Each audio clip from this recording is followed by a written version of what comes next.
Ne cherchez pas à savoir qui je suis, car en fait, je suis anonyme. Non mais laisse Et- tomber, ça marche pas du tout. Bon, ok, putain. Ah, fais chier. Bon, sérieusement, on rigole, mais en fait, si ça continue, on va pas rigoler longtemps, croyez-moi. Et en fait, si on est là aujourd'hui pour faire une vidéo tous en commun, c'est pour vous parler d'un sujet qui craint vraiment. Et oui, peut-être en avez-vous déjà entendu parler. Ou pas, car il semble que cette loi n'intéresse pas beaucoup Monsieur Pujadas ou Monsieur Pernaut. Et pourtant, elle est importante, et l'ACTA est déjà aux portes du Parlement européen. Initialement, cette loi elle avait été faite pour lutter contre la contrefaçon, c'est louable, mais ça a été complètement dévoyé. De plus, aucun élu du peuple n'a été impliqué dans sa conception. Il faut dire que c'est normal, elle a été écrite sous la dictée d'intérêts privés qui s'accrochent à un modèle économique dépassé. Le plus triste dans tout ça, c'est que personne n'en parle de l'ACTA. Je veux dire, bon, moi je suis pas trop les informations, mais en ce moment, je sais pas, on parle de cette espèce de concours people, là, des élections présidentielles, je crois que ça s'appelle. Et alors, mais alors l'ACTA, bon, c'est juste la loi la plus, c'est la loi qui nuit le plus à notre liberté sur Internet de 2012, mais personne n'en parle. En effet, il y a deux sortes de lois, les lois liberticides et les autres. Et non content de nous empêcher de partager, ACTA va aussi nous empêcher de créer, puisque tout contenu présentant une infraction au droit d'auteur sera susceptible d'être supprimé. Quant à son créateur, pour lui ce sera l'amende ou la prison.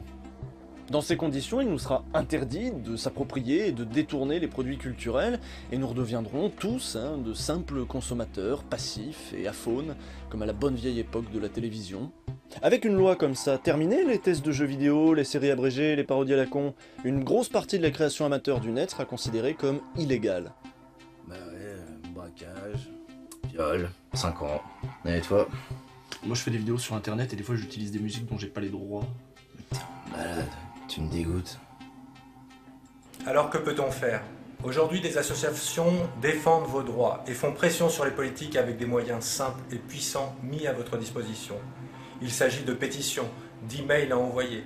Rapprochez-vous d'associations telles que avaz.org et la Quadrature du Net et agissez simplement pour préserver l'Internet de la censure qui veut lui être imposée. Est-ce que c'est utile? Oui. Par exemple, face au dernier rassemblement, l'Allemagne a fait machine arrière et a suspendu son vote sur le texte. Aux USA, la réaction massive des internautes a réussi à faire reculer les deux projets de loi américaines SOPA et PIPA, qui elles aussi s'attaquaient à nos libertés individuelles. Alors, si vous ne voulez pas qu'Internet devienne un supermarché géant et si vous n'avez pas envie que YouTube devienne une plateforme de vidéos composée uniquement de vidéos de chats, allez visiter les liens en dessous et informez-vous sur ce qu'est réellement la loi ACTA. Bah moi je suis d'accord avec eux. Les assurances AXA, c'est vraiment des margoulins. Mais ils parlent pas des assurances AXA. Ils parlent du traité ACTA. Bah c'est des margoulins quand même.